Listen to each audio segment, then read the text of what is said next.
Ghulam Baitullah arrived in Australia in 1890 as a young, you can say teenager. He was at the age of 17.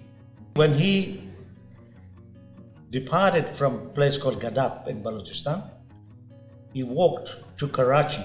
At the time was India, the British occupied India. So he had his half a dozen, 8 to 10 camels with him. When he arrived at the sunset, early morning he left, walked all day and night. He walked up to this gate. There was a big Indian Sikh with a big turban standing in the gate there. And the people from the ship. So when he went to the window, arrived at the window, they said, sorry, we got our quota, we cannot take you anymore. Can't take any more people.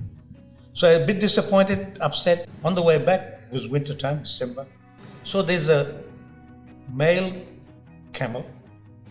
He was in an angry mood, mating season there. So nobody could control him, he was running wild. So he walks up there and he asked somebody, pass me a rope, So he passed the rope, he drops that camel down the ground. And those days they used to carry these little pins, whacked it in his nose, and he got the big camel under control. So while he's done that, on the ship docks, they were watching this young man there. So the captain of the ship said, you see that guy there?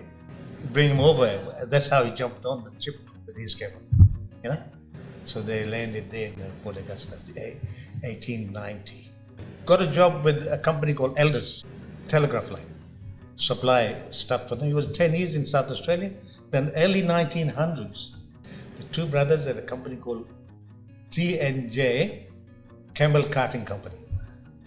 So he joined that company. So he used to supply water there.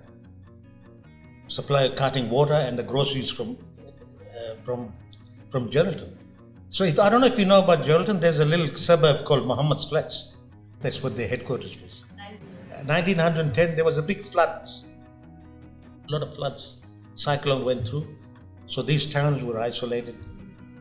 Roads, everything was blocked up. So he took his camel train and he supplied these foods and ration there. Then he set up a station about 50 kilometers from Mount Magnet, bought this property from his own money. So he built that station, and on that farm, there was another gentleman. His name was Muhammad Qasim. Later, the British changed his name to make him Michael Martin. He had 3 kids, 1 daughter and 2 sons.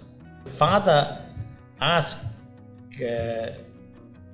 being my Muslim, he said, look, my daughter, we're Muslim in faith. I don't want to give my daughter to other people. Would you marry my daughter? And she got married to my grandfather in Perth Mosque, William Street Mosque. Being of Muslim faith, the government at that time did not recognize this marriage.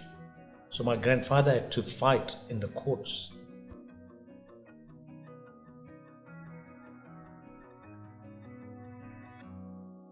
Yes, that is correct. We have a lot of close relations. We were recognized as Indigenous Australians by descent. Rind is our tribal name.